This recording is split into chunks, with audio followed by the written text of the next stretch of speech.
ये है वो 10 पीपल वाला क्वेश्चन। ओके, जो 2 पैरेलल रोज है, पहले पैराग्राफ में पूरा डिटेल दिया है कि नीचे वाले ऊपर देख रहे हैं, ऊपर वाले नीचे दिख रहे हैं, जिससे दोनों एक दूसरे को देख रहे हैं। ओके, अब सीधा सेकंड पैराग्राफ में आते हैं। C is sitting third to the left of G. Okay, मतलब सी और जी के बीच में 2 लोग होंगे, जी के थर्ड टू द लेफ्ट। अगर तू ऊपर से नीचे नीचे तरफ देख रहे हैं तो यही उल्टा हो जाएगा, जी यहाँ आ जाएगा, सी यहाँ पे आ जाएगा, वैसे और कोई डिफरेंस नहीं है। Okay, J is sitting one of the position between C and G. C और जी के बीच में एक पोजीशन पे जे बैठा है। मैं इसको इधर इसलिए लिखा हूँ क्योंकि आगे क्वेश्चन में कुछ और लिखा हुआ है, लेकिन इन दोनों में से कहीं भी जे हो सकता है as of now. Okay, E is not in sitting in front of J, मतलब इसके इधर ई नहीं होगा, बराबर। और D is sitting second to the left of I, चलो ठीक है। More than 2 people are sitting between A and D, चलो ये भी ठीक है। H is not an immediate neighbour of G, ये भी ठीक है, चलो ठीक है। B is not sitting in front of H, okay. J is not a neighbour of C, ये एक इम्पॉर्टेंट बात है। हमको क्या लगा था, जे या तो यहाँ होगा या फिर यहाँ होगा, लेकिन हमें दे दिया है कि J is not an immediate neighbour of C, right. तो जे हम will be immediate neighbour of G only, क्योंकि जी और सी के बीच में 2 ही लोग हैं, इसीलिए जी का immediate neighbour would be J. Okay, and the one who is sitting in front of J is facing north, ये हुआ हिंट।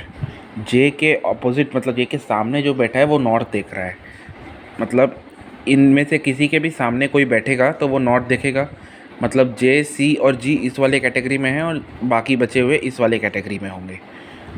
अगर हम लगाएं, नहीं, एक सेकेंड, इसको उल्टा करना बेटर रहेगा। मेरे केस में मैं उल्टा करना प्रेफर करता हूँ। ऐसे केस में लगाएं तो क्या दिया है हमें, C is sitting third to the left of G. मैं एज ऑफ नाउ, चलो मैं जी को यहाँ कंसिडर करता हूँ, जी, सी यहाँ, तो सी यहाँ पे हो जाएगा, right. C is sitting third to the left of G, और यहाँ पे हो जाएगा जे, क्योंकि सी का नेबर जे नहीं है, इसीलिए जे यहाँ पे हो जाएगा। और कोई पॉइंट दिया हुआ है हमें ये सेकंड सी जी वाले जगह पे, J is sitting one of the position, E is not sitting in front of J. Okay, तो एक सेकेंड, अब यहाँ पे ई नहीं है, ये ई नहीं है अगर ये ई नहीं है तो ये दोनों डी भी नहीं होंगे, क्योंकि क्वेश्चन में लिखा है कि E and D R immediate neighbours. अगर ये ई नहीं तो ये दोनों डी भी नहीं हो सकते, राइट। ऐसे हो सकते हैं एक तरह से, चलो उसको हटा दो, बाद में रखो इसको। D is sitting second to the left of I, ठीक है। More than 2 persons are sitting between A and D. अब ये देखने वाली चीज़ है, इसको वापस उल्टा करो, हाँ। D is sitting second to, अबे यार ये उल्टा कर दो तो ये गंदा हो जाएगा, ये सी, ठीक है। D is sitting second to the left of I, अगर आई ये है तो डी यहाँ पे होगा, लेकिन more than 2 people are sitting between D, मतलब at least 3 peoples are sitting between D और ए। अगर डी यहाँ पे होगा, या तो डी इन दोनों में से किसी एक एंड में होगा और दूसरे एंड पे ए होगा, ये क्लियर होगा, क्योंकि बीच में 2 से ज़्यादा लोग हैं, 2 से ज़्यादा की पॉसिबिलिटी 3 ही है। इसीलिए अगर मैं डी यहाँ लेता हूँ तो second to the left of I होने की पॉसिबिलिटी नहीं है डी होने की, क्योंकि वो जो पॉइंट हमें दिया हुआ है, D is sitting second to the left of I, लेकिन इसके इस बार तो कोई है ही नहीं कि डी किसी के लेफ़्ट में आ सके, इसीलिए डी की पॉसिबिलिटी यहीं पे होगी, और ये second to the left of I यहाँ पे हो जाएगा, और ये हो जाएगा ए।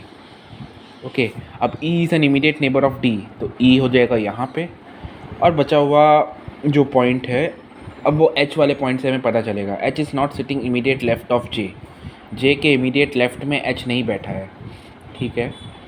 B is not sitting in front of H, तो एच जहाँ भी बैठा है उसके सामने बी नहीं बैठा है, ये भी ठीक है। D is neighbour of each other, I, H is not an immediate neighbour of G also, तो एच या ना तो ये है ना एच यहाँ पे है, तो एच होने की पॉसिबिलिटी एक यही बचती है। H is not an immediate neighbour of G, H is not an immediate neighbour of J, ये।